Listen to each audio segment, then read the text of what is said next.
Por esa razón, el día de hoy nos acompañan dos panelistas que nos ayudarán a comprender las problemáticas que suscita la extinción del derecho de dominio. Para ello, contamos con Marcela López Rodríguez, abogada de la Universidad Nacional de Colombia, especialista en instituciones jurídico-penales de la misma institución, con amplia experiencia en el área del derecho penal por su trabajo en la rama judicial y por su actual cargo en el Tribunal Superior de Bogotá, donde se dedica a la extinción de dominio. Asimismo, contamos con la presencia de William Pastrana Dávila, abogado de la misma institución, especialista en justicia, víctimas y construcción de paz de la misma casa, y quien, al igual que nuestra ponente anterior, también labora desde la rama judicial y tiene amplio bagaje profesional en el área de extinción de dominio. Entonces les queremos dar la bienvenida. Pues yo también, que soy Liz Chávez Ochoa, abogada también de la Universidad Nacional de Colombia, con una especialización en instituciones jurídico-penales. Cuento con varios años de experiencia en el área penal, desde mi trabajo en la rama judicial, desde la Administración de Justicia, y antes de ello me dedicaba al litigio, en los procesos a defender, básicamente. Pero a diferencia de mis dos compañeros que nos acompañan el día de hoy, no he estado mucho en contacto con este tema de la extinción de dominio, pese a su relación intrínseca con el derecho penal. Es por eso que para mí esta conferencia, al igual que para ustedes, es una oportunidad para empaparme del tópico, para despejar un sinnúmero de dudas que me surgen desde mi experiencia profesional de cómo funciona la extinción de dominio. Más si tenemos en cuenta que es un tema que no ha sido muy abordado por la academia, a pesar de su importancia, y que uno termina aprendiendo de él cuando se ve enfrentado a situaciones que precisan tener un conocimiento. Creo que no es una situación única mía, sino que le ocurre a muchos abogados que se gradúan sin tener, digamos, conocimientos y un trasfondo de lo que significa la extinción de dominio, y por eso quisimos plantear este conversatorio para reconocer la naturaleza de la acción, las diferencias que existen con otros medios constitucionales, las causales de procedencia, la normatividad aplicable, así como la sucesión de normas en el tiempo, los aspectos probatorios más relevantes respecto al asunto. Todo ello lo explicarán nuestros ponentes, no solo desde lo teórico, sino también desde lo casuístico y desde su experiencia. También abordarán un poco los debates que se han suscitado desde la implementación de este sistema normativo. Yo hasta hace poco laboré en un juzgado especializado que por su naturaleza se encargaba de juzgar pues, los delitos de mayor trascendencia económica, tráfico de estupefacientes, concierto para delinquir, lavado de activos y demás. Y pude evidenciar cómo desde la Administración de Justicia se buscaba luchar contra el crimen organizado, la rigurosidad de las investigaciones, lo complejas de las penas, pero siempre tuve como esa duda de cómo era el carácter patrimonial y si la extinción de dominio podía verse como una sanción o no. Y pues digamos, todo este tipo de dudas, digamos, van a ser despejadas entonces por nuestros panelistas, a quienes procedo a darles la palabra para que puedan pues hablar con ustedes. Entonces, primero quiero presentar a la abogada Marcela López, quien les trae el día de hoy un video para introducirnos en el tema. Entonces, le damos la bienvenida. Gracias, Liz. Bueno, al igual que Liz, estoy muy feliz porque la facultad abrió este espacio para que los egresados podamos aportar desde nuestra experiencia a los estudiantes que están aún en formación.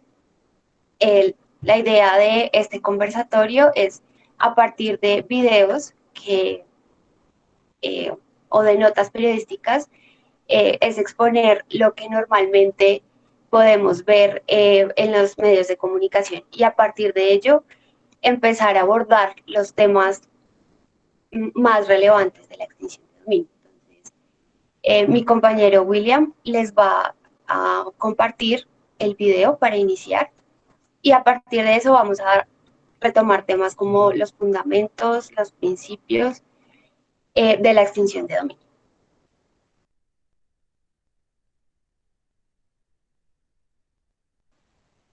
Listo. Entonces, bueno, en el video que acabamos de ver, que resulta muy ilustrativo para establecer las diferencias entre el derecho penal y el derecho de extinción de dominio, podemos entender dos aspectos esenciales. El primero es que la extinción de dominio es un instrumento de política criminal, al igual que el derecho penal es compliance, que utilizan las autoridades públicas de la mano del derecho penal. En el video inician hablando de la incautación de inmuebles, vehículos y establecimientos de comercio, y no es muy claro si esta incautación es en el proceso penal o para el proceso de extinción de dominio. Se puede inferir del video que es para extinción de dominio porque son inmuebles que no necesariamente fueron utilizados para la comisión de ilícitos, sino que fueron las ganancias de esas actividades ilícitas. Seguidamente dan a conocer las capturas. Además, también vemos en las notas periodísticas que se confunden los términos, ciertos términos que en la práctica jurídica tienen un significado muy diferente, y eso evidencia la gran ignorancia sobre la extinción de dominio y cómo se confunde y se tiene como una consecuencia del proceso penal, lo cual es totalmente erróneo. Ciertamente, como ya dije, los dos son instrumentos de política criminal y los dos son acciones ejercidas por el Estado para desincentivar la comisión de punibles, pero en últimas difieren sustancialmente en sus bases conceptuales, en sus principios, en su naturaleza y fundamentos. El derecho penal ya tiene mucho tiempo y eso ha permitido el avance teórico en forma paulatina de sus garantías. Mientras tanto, el proceso de extinción de dominio es una figura reciente en nuestra legislación y en general en todo el mundo porque surge de un contexto coyuntural propio de nuestro país y de las naciones que comparten el flagelo de las organizaciones criminales. Entonces, es necesario abordar el origen de la acción de extinción de dominio, porque desde los años 70 en Colombia el fenómeno del narcotráfico tomó auge y con ello la delincuencia adoptó nuevos métodos de funcionamiento. Ya no se trataba de un pequeño cultivo de marihuana para el consumo local de unos pocos, sino que se transformó en una línea de producción, por decirlo de alguna forma, en una empresa que implicaba la distribución de estas sustancias ilícitas a escala nacional e internacional. Esto conllevó a que las personas que se dedicaban a los ilícitos necesitaran de disponibilidad de fuerza laboral, es decir, de otras personas que colaboraran con ese objetivo ilícito.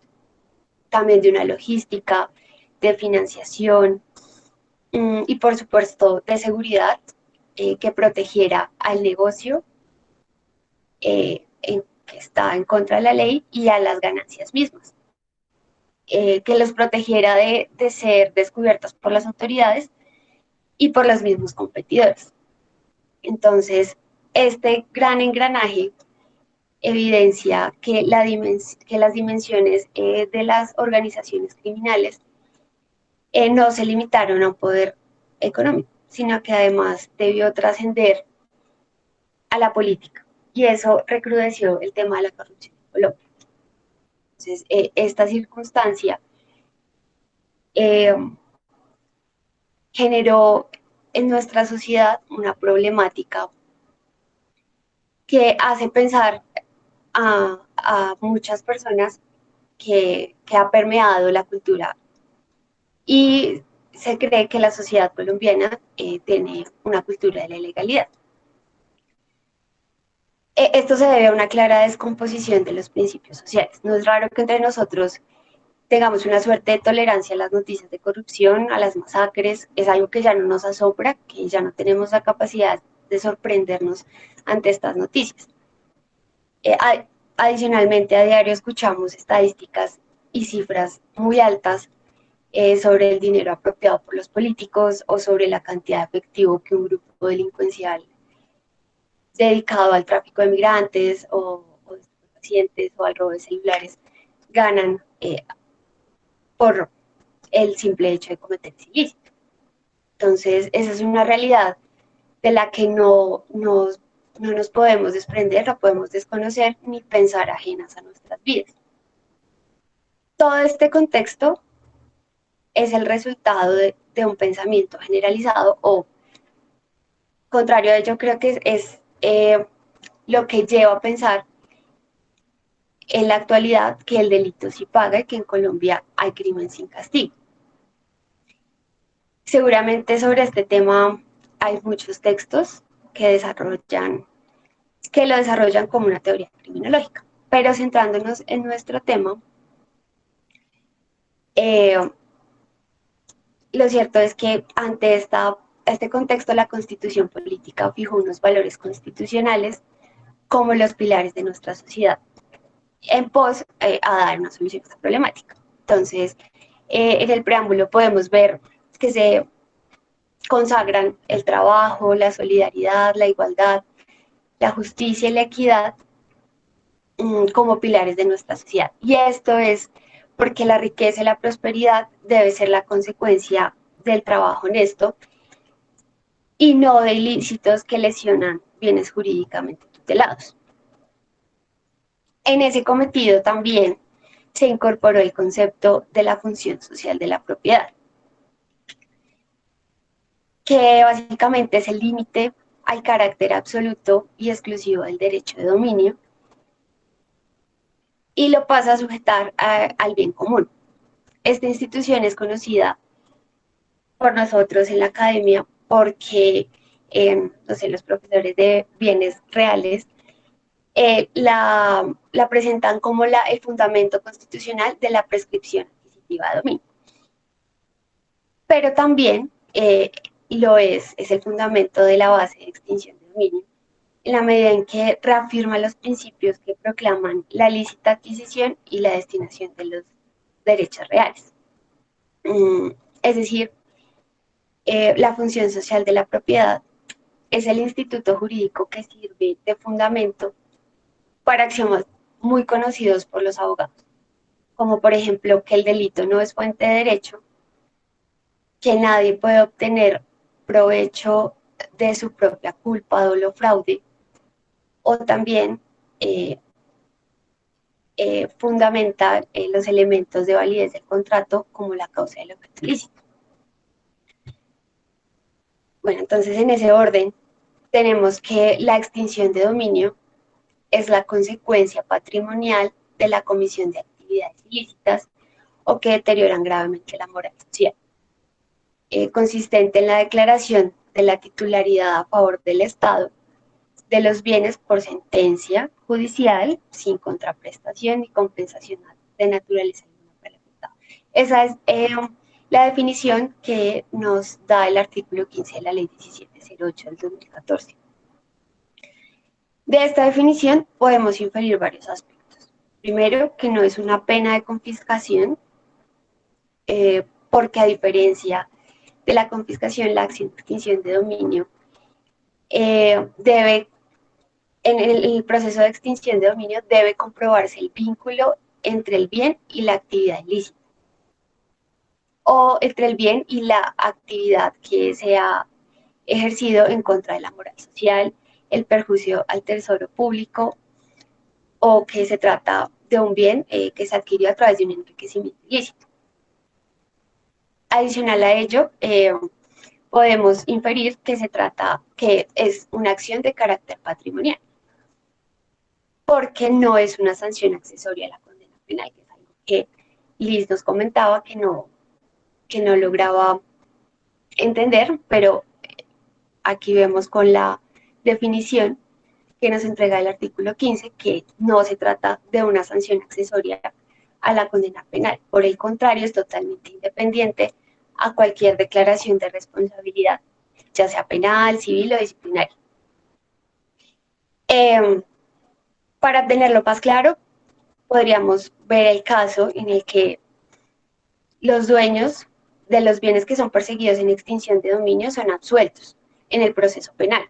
O, por ejemplo, en el caso en que el proceso se precluye, se prescribe la acción penal o cesa en razón a un principio de oportunidad. En ese caso, el proceso de extinción de dominio, en caso de que se acredite por parte de la Fiscalía el beneficio espurio de los propietarios, pasaría a despojar los bienes pese a que el dueño en su contra no tiene una condena. Y esto es un tema en el que frecuentemente cometen errores los litigantes, porque justifican o alegan siempre que sus prohijados no tienen una condena o no tienen un proceso penal en su contra. Por ejemplo, en los casos de los familiares de los directamente implicados y los punibles. Estas personas no tienen ninguna relación con el delito, pero aún así es posible demostrar que se beneficiaron de las ganancias ilícitas que su familiar obtuvo en el delito. En ese orden también la acción de extinción de dominio puede ejercerse sin que haya una relación directa con el delito. En tercer lugar, podemos decir que la acción de extinción de dominio es judicial porque para despojar a una persona del derecho de propiedad sobre un bien, para que pase a arcas del Estado de forma definitiva, debe mediar un proceso judicial que debe iniciar el fiscal ante un juez especializado. Como lo inicia el fiscal, eso implica también que es una acción pública. Lo inicia el fiscal ante un juez especializado, quien es el que finalmente determina que el origen o la destinación del bien se encuentra viciada por alguna acción de sus propietarios o poseedores en detrimento de las obligaciones impuestas con la función social de la propiedad. Adicionalmente, con la definición que acabamos de ver, se puede inferir que es la acción de extinción de dominio es declarativa porque la sentencia que da fin al proceso establece que el derecho de propiedad no cumplió con las exigencias constitucionales para ser protegido. Es decir, que la persona que decía ser su dueño ciertamente no ejerció debidamente la responsabilidad social que indica el artículo 88 o que nunca fue dueño. Entonces no debe entenderse que la acción de extinción de dominio quita el derecho de propiedad, sino que por el contrario, declara que ese derecho que la persona decía tener siempre fue nulo desde el inicio. Pues porque como anteriormente dije, la acción de extinción de dominio es un instrumento de política criminal que pretende dar a entender a la colectividad que el delito no genera derechos. Entonces, sobre ese vínculo entre los bienes y las causales de extinción de dominio, muy importante para determinar si se declara o no el despojo de los bienes, nos va a hablar a continuación nuestro compañero Will. Bueno, buenas noches, buenas tardes a todos. De nuevo, muchas gracias por estar aquí presentes. Es un gran placer para nosotros como egresados poder compartir un poco de la experiencia que hemos venido teniendo en la rama judicial en cuanto a los procesos de extinción de dominio y también con algunos relaciones específicamente con delitos de corrupción nacional también, con algunas asignaciones especiales que se nos han presentado en el tribunal. Entonces, pues, como bien lo dijo Marcela, en este momento vamos a discutir un poco acerca del tema de las causales de extinción de dominio. Para ello, yo también les tengo aquí un video. Este dura un poco más, dura unos 3 minutos y medio, casi 4, de una noticia periodística. Entonces, pues los invito a que intentemos estar atentos. Realmente la presentación, como es bastante mediática, permite que uno se sienta permeado por el tema e incluso afectado desde, bien sea desde su experiencia personal o desde la experiencia de un familiar.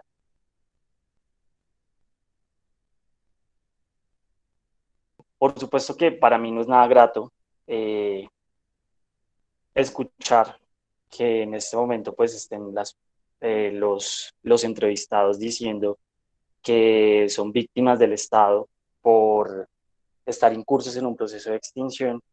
Sin embargo, pues en este momento vamos a ver entonces un poco la razón por la cual ellos se encuentran en esa situación, e inclusive también porque a veces sienten que es un poco injusto, y es porque inclusive los mismos abogados tienen un desconocimiento acerca de cómo es el sistema probatorio en extinción de dominio, qué se debe pedir y qué no, qué es razonable solicitar y qué no, qué instituciones proceden en extinción de dominio y cuáles no.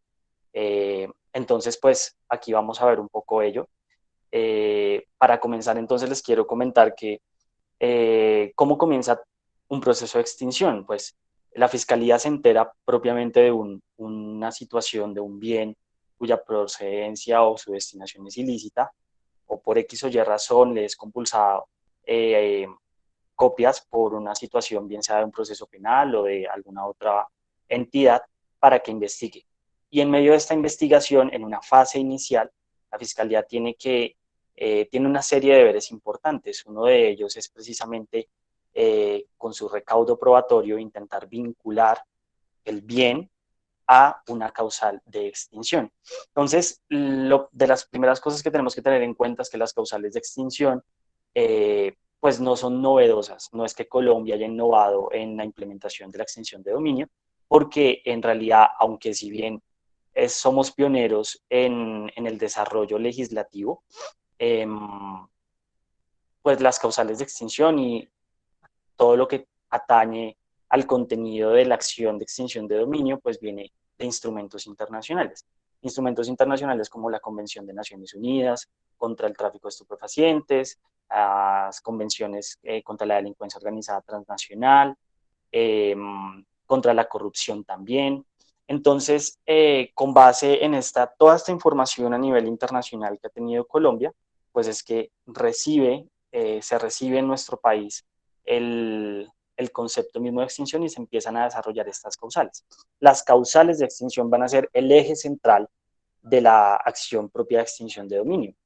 Y con base en lo que escuchábamos de Marcela, son causales que tienen una connotación totalmente real, patrimonial, alejada precisamente del compromiso penal de la persona. Bien nos lo decía Marcela, pueden haber casos en que una persona es absuelta en un proceso penal, pero se compulsa copias de extinción y le extinguen un bien. Entonces uno se pregunta, bueno, ¿cuál es la razón de ello? No parece haber una relación lógica, pero sí la hay, y si partimos del hecho de que es una acción real en la que no tiene que ver, no se está juzgando más bien la conducta de la persona, pues en ese caso es totalmente plausible la extinción. Estas causales, también tenemos que tener en cuenta, están simplemente enunciadas en la ley. Su desarrollo legislativo está en 12 numerales, y el contenido de ello pues realmente ha sido dado por la jurisprudencia y por la doctrina. Y realmente es una jurisprudencia y doctrina novedosa que tendrá no más de 20, 24 años en nuestro país. Además, tenemos que tener en cuenta que estas causales no deben operar una consecuencia lógica. Es decir, eh, los abogados hemos escuchado muchas veces que en esta oportunidad no todos los participantes del conversatorio son abogados, pero a nosotros en una escuela de derecho siempre nos enseñan el silogismo judicial. Hay una norma, una situación, la situación se adecua a la norma y hay una consecuencia jurídica. Digamos que en teoría puede funcionar para una comprensión sobre cómo es el silogismo judicial, la deducción, puede funcionar, pero en realidad para cuando uno ya va concretamente al proceso no funciona, porque hay que revisar toda una serie de situaciones. Entonces, lo primero que les quiero decir en relación a ello es que las causales básicas de imputación en materia de extinción de dominio son tres: las de origen ilícito, las de destinación ilícita y las de bienes equivalentes. Mm, las de origen ilícito, como su nombre lo indica, son aquellos bienes que tienen un origen eh, ilícito. Son producto de la comisión de delitos normalmente, y en ello tenemos como ejemplo básico el que alguien con ganancias, con un dinero obtenido de forma ilícita, compre un bien inmueble. Ese bien inmueble puede ser objeto de extinción de dominio. Hay que tener en cuenta que el producto del delito no necesariamente cae dentro de la extinción de dominio, porque en una investigación penal tenemos, por ejemplo, el arma, tenemos la sustancia psicoactiva que se incauta, y estos productos del delito no van a ser objeto de extinción, porque de un lado pueden ser material probatorio y de otro son destinados a la destrucción, como es el caso siempre de las sustancias estupefacientes. Entonces, ¿qué sería entonces ese producto del delito que cae dentro de la extinción de dominio? Pues bueno, van a ser precisamente aquellos que por su valoración económica interesan a la justicia y además le interesan al Estado, ¿sí? Porque la extinción de dominio es reconocer la titularidad de un bien a favor del Estado. Eso es en esencia. Entonces, son aquellos bienes que van a tener un interés económico para el Estado. Por lo tanto, una arma, unos documentos, en el caso de un fraude procesal, en el caso de unas falsedades ideológicas, falsedades materiales, pues el documento no va a ir a extinción. Obviamente no representa absolutamente nada patrimonialmente para el Estado. Entonces, esta causal refiere precisamente a estos bienes. Otra de las causales que pueden ver ustedes ahí es la de destinación ilícita, y son aquellos bienes que son utilizados como instrumento para cometer el ilícito, para consumir el mismo o para ejercer todos estos actos preparatorios. Y en esto sí es muy importante tener en cuenta que estos bienes pueden ser tanto porque hayan sido efectivamente utilizados, como porque tengan una potencialidad de ser utilizados. Recuerdo que hace unos años tuvimos un caso en el que nos llegó para extinción de dominio un vehículo en el cual se encontraron una serie de elementos para la fabricación de clorhidrato de coca. Entonces, ahí, digamos, el conductor pues decía que simplemente le pagaron, que él llevaba el producto a un lugar en específico que le habían indicado, pero pues el tráfico de estupefacientes no se estaba, no había forma ahí de acreditarlo, no se había consumado el delito, pero sí se podía decir que habían una serie de indicios para establecer que el vehículo estaba siendo utilizado con ese fin. Entonces, ese vehículo puede ser objeto de extinción de dominio. De esta manera encontramos que hay una relación funcional con la actividad ilícita, y esa relación funcional es la que tiene que acreditar la Fiscalía, como lo veremos ahorita a continuación, y la que en consecuencia tiene que desvirtuar la persona titular del derecho o propiamente como se le llama en extinción, el afectado, porque aquí tenemos dos partes. Fiscalía, que es la que dice, esta es la causal, señor juez, esta es la situación, este es el material probatorio, y en el proceso es la persona, el afectado, así se le llama, aquí no es procesado, porque volvemos a lo mismo, no es una acción penal, no es una acción real, entonces tiene que haber un titular del dominio, no puede haber un bien, es decir, no puede haber un título, un derecho de dominio sin el titular. Entonces, en este caso a ese titular se le llama el afectado, o quien tiene un interés patrimonial en el bien, porque puede que no sea propiamente titular, puede ser un poseedor. Entonces, esas son las partes que tenemos allí debatiendo todo el tiempo. Y finalmente, en cuanto a los bienes equivalentes, tenemos que esa es una situación muy particular en la ley, porque se trata precisamente de aquellos bienes que tienen procedencia lícita. Marcela lo refería ahorita, y es que muchas veces en las familias de aquellas personas que incurrieron en delitos de narcotráfico y delitos grandes de corrupción se ven beneficiadas indirectamente por esas ganancias, y cuando llega el Estado a quitarle al titular propiamente, puede que no lo encuentre, puede que por X o Y no esté el bien. Entonces, ¿qué quedaría ahí? Pues quedaría también una sensación de injusticia, y es como, bueno, a la sociedad le sirve que esa persona esté en la cárcel, pero a la sociedad también le sirve que ese componente, esa ganancia patrimonial, pues se le quita a la persona. Uno escucha muchas veces que alguien dice, bueno, pues está 5 o 10 años en la cárcel, pero va a salir a disfrutar de sus ganancias ilícitas. Pues precisamente esta causal procura prever ello, y es que de un lado tiene que comprobarse que hubo una ganancia ilícita y que con base en ello se obtuvo un bien, ¿sí? Entonces, pero ese bien no puede ser extinguido, bien sea porque fue destruido, porque no pudo ser encontrado, en el caso, no sé, de un narcotraficante que tiene una lancha y cuando el Estado va a buscar la lancha no la encuentra en Colombia, no la encuentra en ningún puerto, entonces, pero se sabía que hubo una compra de una lancha, están todos los papeles, pero no se encontró. ¿Qué hace el Estado? Entonces, el Estado va a asumir que hay unos bienes equivalentes, es decir, otro componente patrimonial del titular mismo va a ser afectado con la acción de extinción en equivalencia con el bien que tuvo un origen o una destinación ilícita. Entonces, esta causal es bastante particular en ese sentido. Ahora, teniendo entonces claro esas causales, ¿qué tenemos que tener en cuenta para su análisis? Y es precisamente lo que les comentaba, que hay estas dos partes, la fiscalía y el afectado. Las causales de extinción no se pueden aplicar de manera objetiva, como les decía, de manera del silogismo, porque en la nueva legislación, al menos en la ley 1708, hay un artículo muy importante que habla de la dignidad humana. Entonces, al hablar de dignidad humana, en el respeto de la dignidad humana, abrió toda una brecha para que el afectado pudiera oponerse a la pretensión de la fiscalía, pretensión del Estado propiamente, porque la fiscalía es el titular de la acción, en este caso también como penal, representa al Estado, y para oponerse a ello, pues va a aducir una serie de situaciones que van a competir es precisamente a su condición de titular o a su conducta. Y ese va a ser el aspecto subjetivo que va a tener que analizar el juez o el magistrado. Y para ello media a una figura muy importante en extinción de dominio, que no viene propiamente del proceso penal, sino que de hecho viene del campo civil, y es de la carga dinámica de la prueba. Aquí opera la carga dinámica de la prueba.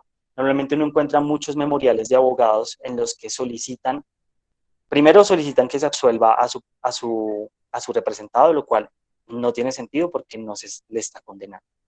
De otro lado, piden que se aplique el principio de indubio pro reo o de la duda a favor del procesado. Y son instituciones que no aplican. De un lado, porque no estamos hablando de penal, como ya lo hemos dicho. Y de otro, porque aquí aplica la carga dinámica de la prueba.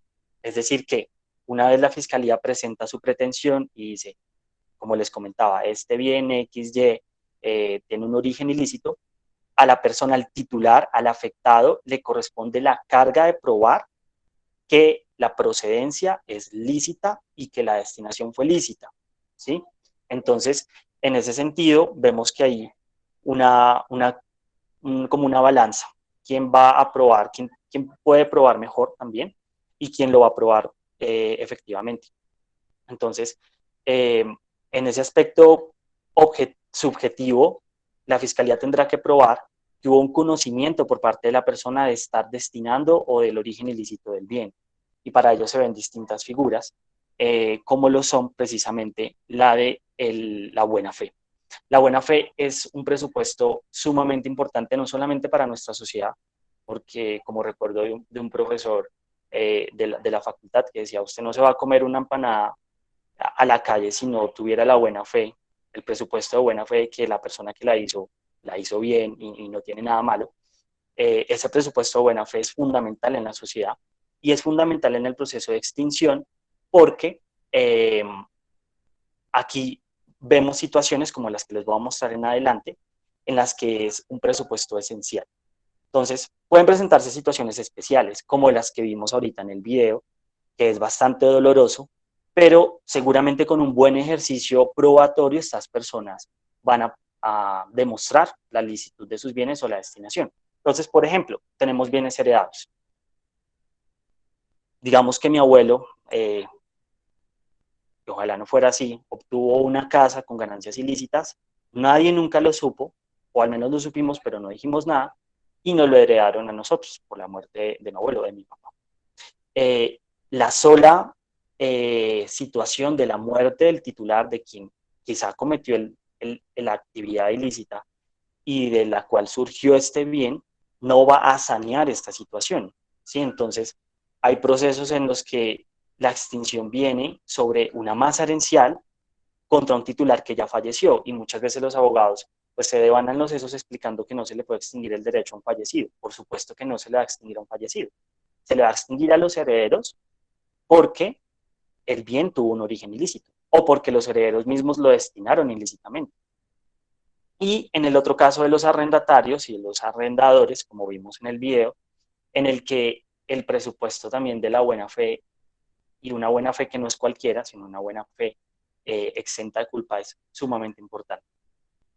Ahora sí les puedo explicar un poco por qué, y es, si bien tenemos dos situaciones, una en la que la persona adquiere el inmueble, va a hacer una compra-venta, debe actuar con una buena fe, es decir, tener un conocimiento de lo que está haciendo es legal. Para extinción de dominio no basta una simple conciencia de actuar honradamente, sino que tiene que ser una buena fe cualificada o una buena fe exenta de culpa. Y esta buena fe exenta de culpa implica no solamente la conciencia, como les digo, sino también que la persona tenga certeza de que el bien que está adquiriendo sea un bien con un origen lícito. Entonces, ello nos pone a pensar mucho, porque tampoco se puede llevar al extremo de que una persona, cuando adquiere un bien, tiene que ejercer todos los actos necesarios para descubrir de dónde viene, desde sus orígenes, sino que es un mínimo también de cuidado, ¿sí? Pero es un mínimo de cuidado que tiene que ser reforzado por ciertos actos y que se deben demostrar en un proceso de extinción. Ahora, en cuanto a los arrendatarios, también tiene que haber una buena fe, y es una buena fe contractual, es una buena fe que se tiene que demostrar que se ejerció durante el contrato de arrendamiento, es decir, que no simplemente la persona arrendó el inmueble y se desentendió de él, sino que estuvo pendiente. Normalmente los casos que nos llegan de extinción por bienes que estuvieron arrendados, el titular del inmueble ya conocía que digamos el sector era problemático, que en el sector se expendía drogas. Ya le habían comentado sus vecinos que eh, su, la persona que estaba gozando del bien, como que estaba vendiendo adentro sustancias psicoactivas, o estaba haciendo otros actos que pudieran tener una connotación ilícita. Entonces, normalmente con base en esas situaciones es que en extinción se dice, bueno, no cumplió con el deber de custodia, no cumplió con el deber de darle esa función social a la propiedad. Entonces, por ello puede ser procedente, en ese caso, la extinción de dominio. Pero bueno, ahí vemos la consecuencia. Pero entonces, ¿qué pasa con los bienes durante el proceso de extinción? Y ahí es cuando pues le doy la palabra a Marcela.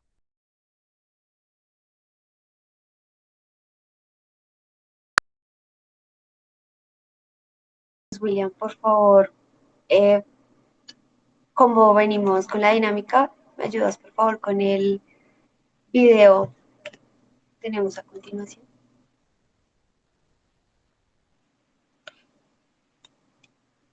Bueno, gracias, William. Este video vemos que es la directora de la Fiscalía, de la Unidad de Fiscalía de Extinción de Dominio. Y ella nos explica, bueno, explica en el video básicamente cómo es el proceso de extinción de dominio. Y muchas de las cosas las voy a retomar para poderles explicar a fondo los debates que se dan en relación a las medidas cautelares, porque es un tema en el que la legislación ha dejado muchos vacíos normativos y que se ha prestado.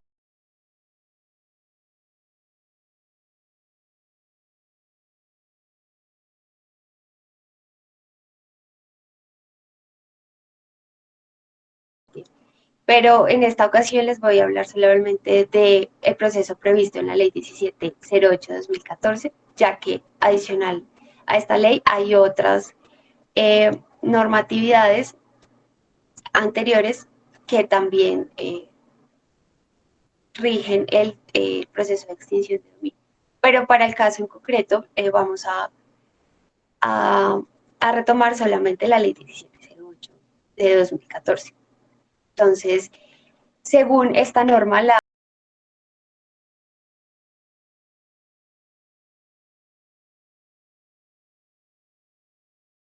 identifica cuáles son sus propietarios y quiénes tienen derechos patrimoniales sobre los mismos. También acopia los elementos de prueba, mayormente documentales, a fin de establecer el nexo entre los bienes y las causales de extinción de dominio que escoge la Fiscalía. En la fase inicial también, el legislador le entregó a la Fiscalía la facultad de gravar el patrimonio extinguir a través de la imposición de la suspensión del poder dispositivo, del embargo y del secuestro. Esta fase culmina, la fase inicial culmina con la presentación de la demanda de extinción de dominio o con el requerimiento de no extinción. En este último evento, el juez procede a verificar el sustento fáctico y probatorio que lleva al fiscal a tomar la decisión de cesar el procedimiento extintivo. En caso de que el juez considere acertada tal disposición, el proceso de extinción de dominio culmina. Y en el evento en que encuentre o que se encuentre en desacuerdo con el fiscal, no se termina el proceso allí, sino que se devuelven las diligencias a la Fiscalía y se solicita el relevo del delegado que requirió la extinción. Lo que implicaría, en el caso de que termine el procedimiento, implicaría también el levantamiento de las medidas cautelares. Ahora, si el fiscal opta por presentar la demanda, con ello abre la etapa de juzgamiento, que es en la que los afectados, como bien se observó en el video, tienen la posibilidad de presentar pruebas, solicitar nulidades y en general oponerse a la pretensión estatal. Todo ello durante el traslado del artículo 141. Este término es muy importante y es un término que les pido que por favor recuerden porque también es muy relevante para el tema de las medidas cautelares. Vamos a ver más adelante.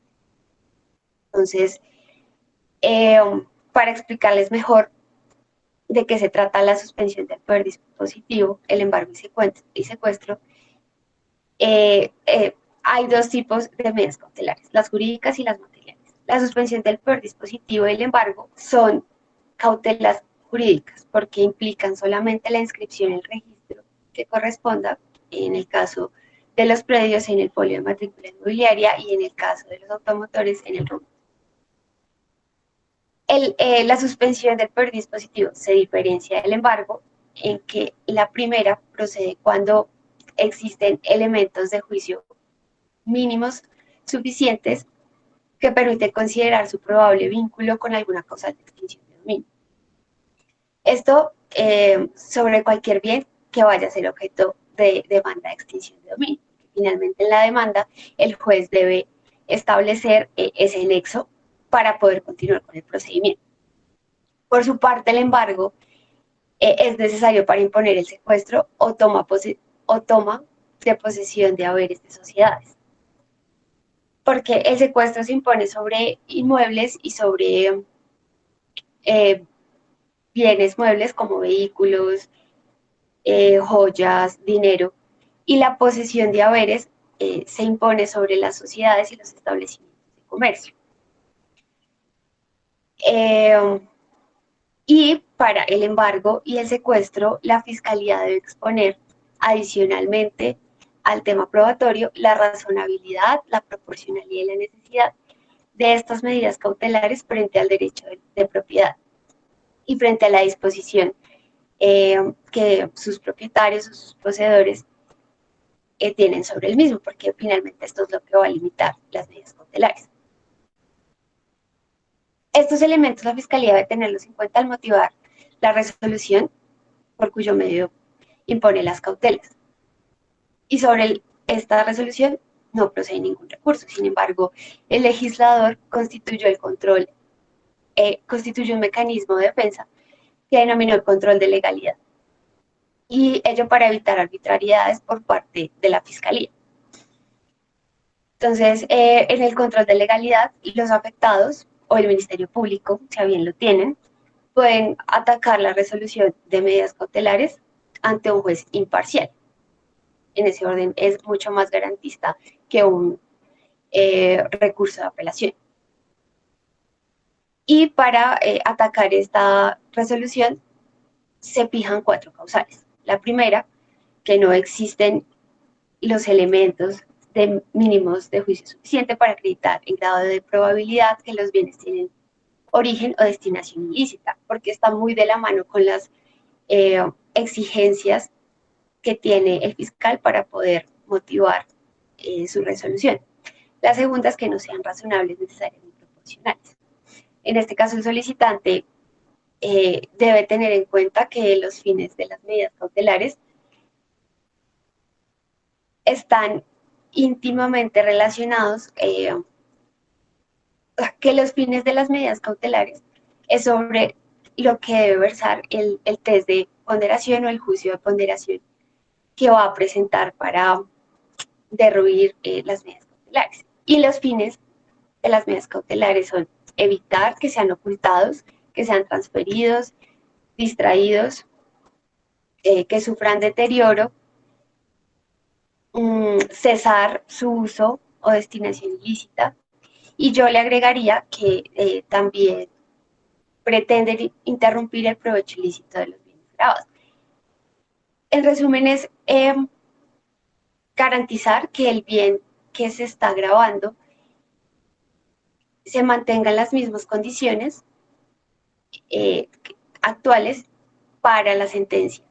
Es decir, que no haya ninguna modificación, que no se pierda hasta que haya una sentencia definitiva. Entonces, hasta aquí el tema parece ser muy claro y de fácil comprensión. Pero lo cierto es que las medidas cautelares es uno de los temas que más discusiones generan en la práctica debido a los vacíos normativos propios de la especialidad, dado que pues hasta ahora toma auge. Entonces, el primer problema para iniciar es el plazo para solicitar ese control de legalidad. El Código de Extinción de Dominio, la Ley 1708, no determina hasta qué momento procesal las partes pueden acudir a este mecanismo.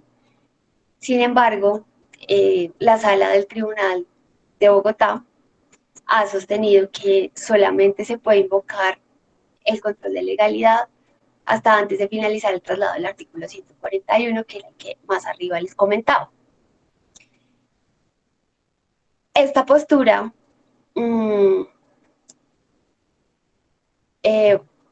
fue, pues, en un caso en concreto, el afectado no estuvo de acuerdo con esa postura que se tomó en la sala del Tribunal de Bogotá y a través de tutela solicitó la nulidad.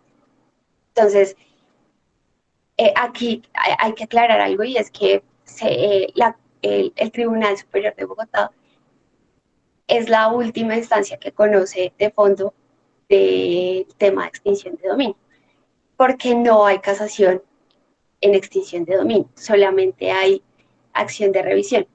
Y en muy pocos casos, y la acción de revisión en todo caso la conoce la sala, el Tribunal de Bogotá y en segunda instancia la Corte Suprema de Justicia. Entonces, es muy difícil que la Corte Suprema de Justicia pueda abordar temas de fondo de extinción de dominio, pero en este caso, por ser una tutela en contra del Tribunal de Bogotá, la Corte pudo analizar de fondo los argumentos que el tribunal entregó y pues para la Corte Suprema de Justicia resultó ajustado a derecho la posición de que las medidas cautelares solo se podían solicitar antes de finalizar el traslado del artículo 141, en razón a que respetaba la estructura bifásica del proceso de extinción de dominio, porque una vez corrido dicho traslado, concluyen las oportunidades procesales para que las partes puedan aludir a temas de la actuación surtida en la fase investigativa y lo único que queda después de ese traslado del artículo 141 son temas del debate probatorio. Para los que están interesados, la sentencia de tutela de la que les hablo es la STP 2635-2021, radicado 1148-33 del 25 de febrero de 2021. Bueno, otro tema álgido de las medidas cautelares es el denominado levantamiento o la solicitud de levantamiento. Y es que el artículo 89 de la ley 1708, por una modificación de la ley 1847 de 2017, dispone que las medidas cautelares, por regla general, deben imponerse de forma concomitante a la presentación de la demanda, pero excepcionalmente, cuando existen motivos fundados para estimar la urgencia de su aplicación en la fase inicial, pueden ordenarse durante la fase inicial. No obstante, le impone a la Fiscalía la carga de presentar la demanda o de archivar el proceso en un término máximo de 6 meses. El problema viene en que la norma no explícita, no es clara qué sucede en caso de que se incumpla este plazo. Es decir, solamente dice que solamente le ordena a la Fiscalía que en caso de que se impongan las medidas cautelares, a partir de esa fecha, tienen 6 meses para presentar la demanda, pero no dice qué va a pasar después de que transcurra ese plazo y no se presente la demanda. Entonces, ahí vemos nuevamente que existe una anomia y que genera el debate se genera sobre el sentido y el alcance que debe dársele a ese término. Entonces, por una parte está la postura que sostiene que en razón a que no se estipula una consecuencia jurídica, el término es meramente indicativo. Es decir, la norma le está diciendo a la Fiscalía que tiene 6 meses con el fin de hacerle saber que debe darle agilidad al trámite. Y por otro lado está la postura basada en principios procesales como la perentoriedad, que dice que todos los términos tienen un efecto útil. Es decir, que en caso de que se cumplan estos 6 meses sin que se presente la demanda o se archive el procedimiento, pues las medidas cautelares pierden vigencia y por tanto deben levantarse. Otro tema en el que el legislador no es muy claro es sobre la autoridad que debe resolver esta solicitud de levantamiento de medidas cautelares. Y otra vez vemos criterios encontrados, porque puede ser la autoridad que resuelva esta solicitud, la Fiscalía, o el juzgado que conoce el control de legalidad. La Fiscalía, porque es la autoridad que impuso las medidas cautelares y porque el procedimiento se encuentra todavía en la fase inicial. Por tanto, el juez todavía no tendría competencia. Pero también puede que esta solicitud se haga ante el juez que conoce el control de legalidad. Sin embargo, hay que recordar que las causales de ilegalidad de las medidas cautelares son taxativas, yo las dije anteriormente. Entonces, es un tema que todavía se está debatiendo. Están las dos posturas vigentes y bueno, se las dejo para que reflexionen, indaguen más sobre el tema, porque es muy interesante. Y pues bueno, le doy la palabra. No, lo siento. Continúo. De hecho, esto es un tema del que estaban preguntando en el chat y es sobre la función de la SAE en el proceso de extinción de dominio. La administración de los bienes sujetos a medidas cautelares quedan a cargo de la SAE, quien tiene que hacer una gestión productiva de estos bienes, ya que para este propósito, para la gestión, está utilizando recursos públicos. Entonces, a su favor tiene varios métodos de administración, por ejemplo, la contratación o el depósito provisional, eso es dejar a cargo de terceros el arrendamiento o esa administración para que ellos generen réditos que finalmente van a quedar a favor de la SAE. Pero hay casos en que los bienes no son productivos.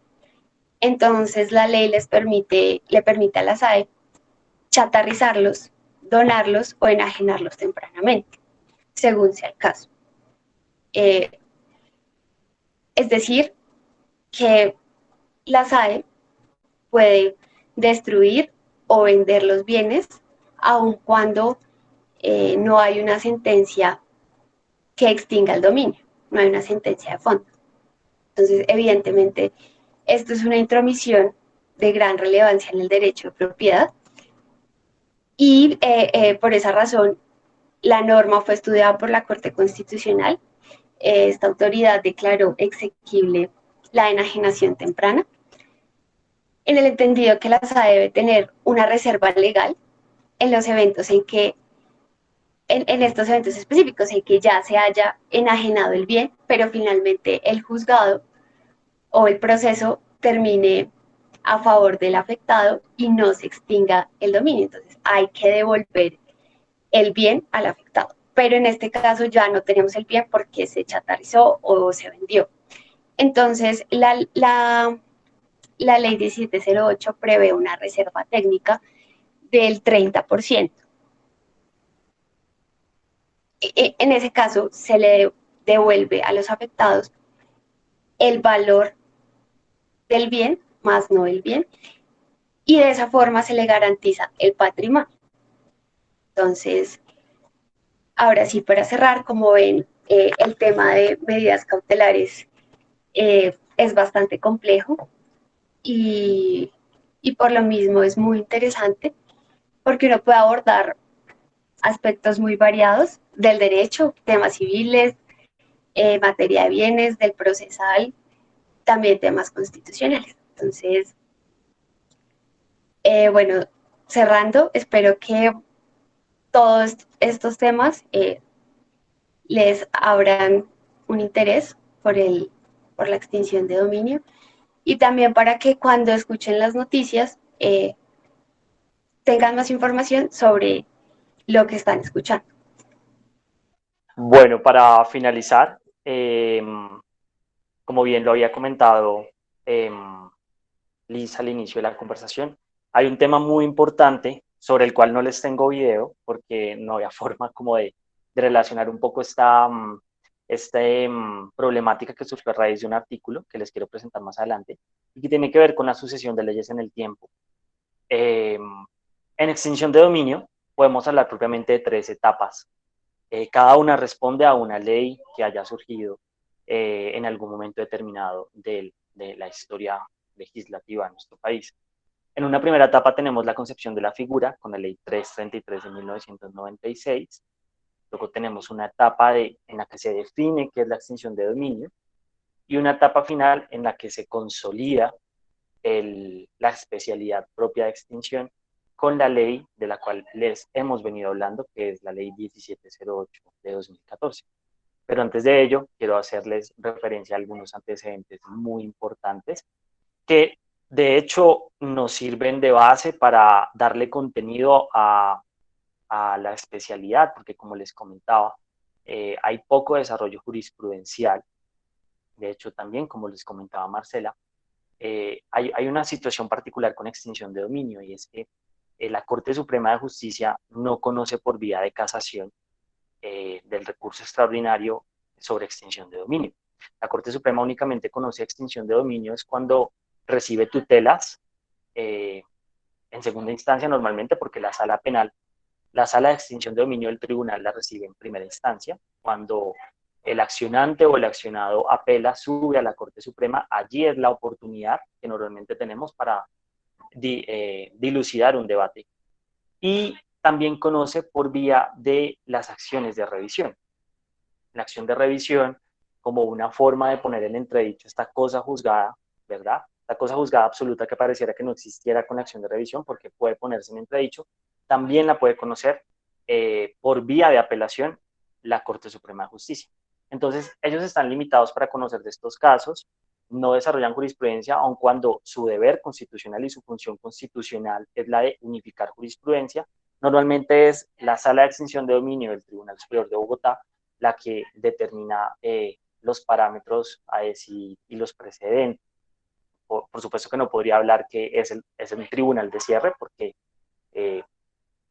me pegarían el grito en la corte, pero en la práctica la mayoría de los temas, por no decir que todos, son definidos en el tribunal, porque la corte muy poco se pronuncia. Y cuando lo ha hecho, ha generado también algunos debates interesantes como el que vamos a ver. Pero bueno, entonces retomo en este punto y es que uno de los antecedentes más importantes es el Estatuto de Estupefacientes o la Ley 30 de 1986. También como Marcela les comentaba al inicio, vemos que en los años 70 y 80 empieza a haber una economía de la ilegalidad. El sistema agrario colombiano se empieza a basar mucho en la hoja de coca, en la producción la transformación de ella, y se da esta bonanza que fue denominada por historiadores como la bonanza marimbera, y el Estado se empieza a encontrar atado para atacar las consecuencias económicas del delito, y es cuando surge en el Código Nacional de Estupefacientes, algunas especificidades, y era una especie de comiso parecido al comiso en penal, pero en esta ocasión lo que se hacía era que los bienes se destinaban a instituciones, a instituciones públicas, se destinaban para el tratamiento de las personas farmacodependientes, los bienes también se destinaban a asociaciones, etcétera. Entonces, era una forma de comiso penal, pero que estaba totalmente ligada al delito del narcotráfico, es decir, circunscrita al delito. Por lo tanto, no podemos hablar todavía de una acción de extinción porque estaba vinculada al delito totalmente.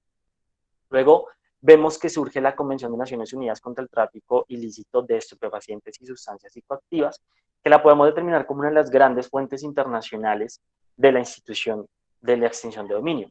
Fue la que propuso por primera vez algunas causales. El presupuesto de la buena fe del que les hablé fue los primeros en establecer un mecanismo de defensa para el afectado. ¿Qué pasaba con el Estatuto de Estupefacientes? No había un procedimiento, era una mención a qué se podía hacer con esos bienes de ganancias ilícitas. Pero imagínense ustedes todas las situaciones que pueden ocurrir con los bienes, con la propiedad de un bien, y no establecía un procedimiento para la defensa de estas personas. Esta convención ya le daba algunos insumos y empieza a dar algunas recomendaciones para decir, hey, hay que analizar un poco el tema de la buena fe, hay que analizarlo con base en un sistema probatorio que se definió más por la inversión de la carga probatoria, diferente a a la que les comenté, que es la carga dinámica de la prueba. Y luego tenemos la Constitución de 1991, que es la que nos da todo un importante bagaje en cuanto al régimen constitucional de la propiedad privada. Se reconoce la propiedad privada como un derecho, y un derecho fundamental, también dicho por la Corte Constitucional, sobre el cual además se le ponen unas funciones, una función social, como ya lo hemos dicho, una función ecológica de la propiedad, y establece unas causales que las llamamos también causales constitucionales de extinción, que es la extinción de dominio únicamente por sentencia judicial cuando se hayan cometido actividades ilícitas en perjuicio del tesoro público o de la moral social. Esos son los tres presupuestos que establece la Constitución por los cuales se puede extinguir el dominio. Pero entonces no teníamos una especialidad, no teníamos un procedimiento. Entonces, ahí es cuando vienen a surgir la primera ley de extinción, que es la que les comenté en la primera fase, la ley 333 de 1996. Esa ley todavía era muy tímida porque la ley estaba tipificando unas causales, como ya les comenté, algunas causales básicas, pero las relacionaba totalmente al delito. Y era el juez penal quien decidía sobre ellas. Entonces, finalizaba el proceso penal, el juez se tenía que pronunciar sobre el tema de extinción de dominio, pero en la práctica no ocurría porque o no se iniciaba o los mismos jueces no conocían cómo iniciar el procedimiento porque había un total desconocimiento porque la ley no establecía todas unas instituciones procesales para desarrollarlo, entonces era bastante complicado para el juez penal inclusive llegar a hacerlo. Estas causales, como les pongo ahí en un latinazgo propio de los abogados, que no se nos quita, es el carácter impersonal. O sea, las causales todavía estaban ligadas a la conducta de la persona. Y aunque fue un primer intento de emancipación en materia penal, pues no se logró. Entonces, la Corte Constitucional, por vía del control de constitucionalidad y de tutelas, empieza a pronunciarse sobre algunos institutos importantes de la extinción, y es con base en estas sentencias de constitucionalidad que surgen en los años 90 que el Estado se propone, a través primeramente del gobierno mediante un decreto que fue declarado inexequible, y luego, a través de la ley 793 de 2002, a dar un código de extinción de dominio. Este ya cumple con un propósito importante y es que redefine sustancial y procesalmente la extinción de dominio. Se presenta como una figura nueva en la que ya se crean jueces, en las que ya hay una especialidad propiamente de extinción lejos de la de penal y se hace distanciamiento porque ya presenta causales en las que se analiza es el patrimonio, se analiza es el bien como, como una causal real eh, por la cual se puede extinguir el dominio, no relacionada propiamente con la conducta de la persona. Este presenta un esquema procesal de carácter casi mixto, inquisitivo, como lo era la ley penal de ese entonces, la ley 600 de 2000, pero que presenta pues algunas particularidades importantes. Como les decía, ya no liga, por ejemplo, las causales a los delitos, sino a actividades ilícitas. Ese cambio de lenguaje es muy importante, porque esas actividades ilícitas ya van a ser más amplias y ya no se necesita el presupuesto de una condena para iniciar la extinción. Entonces, si bien esta ley fue muy importante, tenía algunas falencias procesales en todo caso, que intentaron ser suplidas con dos modificaciones, con la ley 1395 de 2010 y la 1453 de 2011, que aún así no se logró. Entonces se propuso llegar a un código de extinción propiamente como es la ley 1708 de 2014. Esta ya posiciona la extinción como una especialidad que incluye todo un esquema procesal y probatorio, técnicas de investigación, las medidas, el régimen de medidas cautelares, la destinación de los bienes, tanto durante el proceso por parte de la SAE, que antes lo mantenía la Dirección Nacional de Estupefacientes, liquidada ya, y como actualmente pues la Sociedad de Activos Especiales. Hay varios cambios importantes, como les decía, por ejemplo, dos artículos que para mí son fundamentales en el análisis de la extinción de dominio, en el análisis probatorio, es el de la dignidad humana, que no la podemos desligar en ningún momento de ningún procedimiento, y el de la buena fe exenta de culpa. Ahí ya los pone como artículos propiamente, entonces ya uno puede remitirse a ellos sin necesidad de acudir a reglas a principios generales del derecho, a reglas de remisión, que nos siguen ayudando muchísimo, pero ya tenemos un código que nos da como la pauta. Pero bueno, ahora sí viene la problemática de la cual les quería comentar. Y es que esta ley 1708 prevé en su último artículo, bueno, lo que no es el penúltimo, el régimen de transición. Y textualmente les voy a leer la primera parte porque me parece importante que la tengamos en cuenta, y es que decía lo siguiente: los procesos en que se haya proferido resolución de inicio con fundamento en causales previstas en los numerales 1 a 7 de la ley 793, antes de la expedición de la 1453, seguirán rigiéndose por dichas disposiciones. De igual forma sucede cuando hayan surgido con la ley 1453. ¿Sí? De entrada uno podría llegar a pensar que ahí no hay un mayor problema, nos está diciendo, se inició con la ley 793, pues sígase con la ley 793. Pero la Corte le dio un sentido diferente. En una primera oportunidad, a través de la sentencia que les cito ahí, la de radicado, me permito citarles el radicado porque eh, es el precedente que tenemos jurisprudencial en materia de régimen de transición, y son las tres sentencias que para mí son las fundamentales para entender cómo se dio esa variación jurisprudencial. Entonces, la primera es la sentencia radicado 45.776 del 2015. La Corte dice lo siguiente, y es, bueno, está la ley 1708, como es una ley que tiene todo un instituto procesal para extinción de dominio, pues se debe empezar a aplicar inmediatamente. Entonces dice que ese régimen de transición del cual les hablé aplicaba únicamente para las causales de extinción. Entonces, lo que le tocaba hacer la fiscalía es, si tenía un proceso de extinción de dominio, seguía por las causales, o sea, su pretensión de extinción era por las causales de la ley 793, pero el procedimiento se iba a seguir por la 1708, porque así lo dijo la Corte Suprema. Entonces, era un régimen de transición referido únicamente a las causales. Y esa era una interpretación que se basaba en los antecedentes de la ley, en la exposición de motivos, y además en una ley todavía vigente, que es la ley 183 de 1887, referida a los principios de validez de las normas, y que en un articulito muy importante dice que la regulación procesal es de aplicación inmediata. Entonces la Corte dijo, bueno, la regulación procesal es de aplicación inmediata, todos los procesos de ahora en adelante tienen que seguirse por la ley 1708. Eso dijo en el 2015. Pero a raíz de unos conflictos de competencia que se estaban dando, porque la ley 793 y la ley 1708 otorga competencias diferentes para conocer de procesos de extinción a los jueces.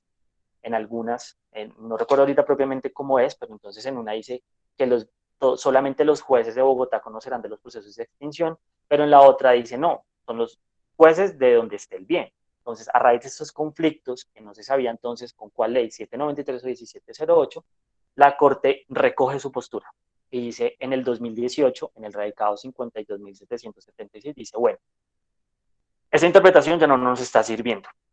Entonces vamos a dar 3 reglas importantes, y es, se inició por la ley 793, finaliza y se tramita por la ley 793.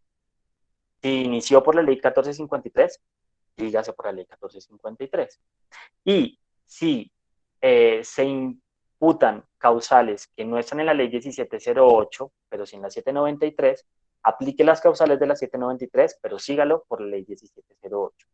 Y esta interpretación, dice la Corte, es un poco más apegada a la literalidad de la norma, y es que la norma, de hecho, si ustedes luego tienen la oportunidad de leerla, pues se dan cuenta que la norma no presenta ambigüedad. La norma en realidad parece ser clara. ¿Para qué un régimen de transición de causales si las causales que habían en la ley 793 son prácticamente las mismas que la ley 1708? Entonces, ¿para qué un régimen de transición? Entonces ahí es cuando la Corte dice, pues es totalmente ineficiente es tener una línea jurisprudencial en la que las causales, el régimen de transición es referido a las causales cuando pues, las causales son las mismas. Entonces, cuando consulta el espíritu del legislador, pues dice, bueno, es más bien que ocurre esto. Y ahí vemos la figura de la ultraactividad de la ley, y es porque la ley 1708 deroga la 793, pero para aquellos procesos que iniciaron con la ley 793, pues la 793 va a seguir vigente. Entonces, como que vuelve a la vida, de allí la palabra ultraactividad de la ley. Y bueno, quizá no de allí la palabra, pero es el concepto. Y finalmente, para el año 2019, en el radicado 56.043, la Corte advierte una situación y es, con base en la primera jurisprudencia que les muestro, la Fiscalía transformaba todos los procesos a la nueva ley. Y luego sale esta nueva jurisprudencia que dice, no, vuélvalos a la ley anterior. Entonces la Fiscalía pues queda un poco desconcertada, los mismos afectados, los ciudadanos, ¿dónde queda la seguridad jurídica? Los fiscales mismos no saben por qué se tramita, los jueces tampoco, entonces la Corte le tocó adicionar además una pauta y es, si el fiscal adecuó el proceso con base en la primera jurisprudencia, la del 2015, no tiene que volver a cambiarlo como lo dice la segunda jurisprudencia. Manténgalo de acuerdo a la primera jurisprudencia. Casi que no le pareciera que estas son adiciones legislativas, como si la misma Corte estuviera legislando. Pero lastimosamente, como les hemos venido diciendo, esta es una especialidad nueva, es un código que aunque ya propiamente tiene todas las características de un código procesal, presenta todavía muchos vacíos por las diversas particularidades que presenta, dado que es también un híbrido que no se puede negar entre la especialidad penal y el régimen civil. Entonces, presentan muchas situaciones y es la Corte la que viene en este momento a darnos las pautas. Entonces, me pareció importante como que tuviéramos en cuenta este debate para que si en algún momento ustedes, como abogados, les corresponde o como ciudadanos, que ojalá nunca les toque enfrentarse a un proceso de extinción, pues tengan en cuenta que hay todo un régimen de transición de las leyes y que hay que tener en cuenta los parámetros establecidos por la Corte Suprema de Justicia en relación a la aplicación de la ley.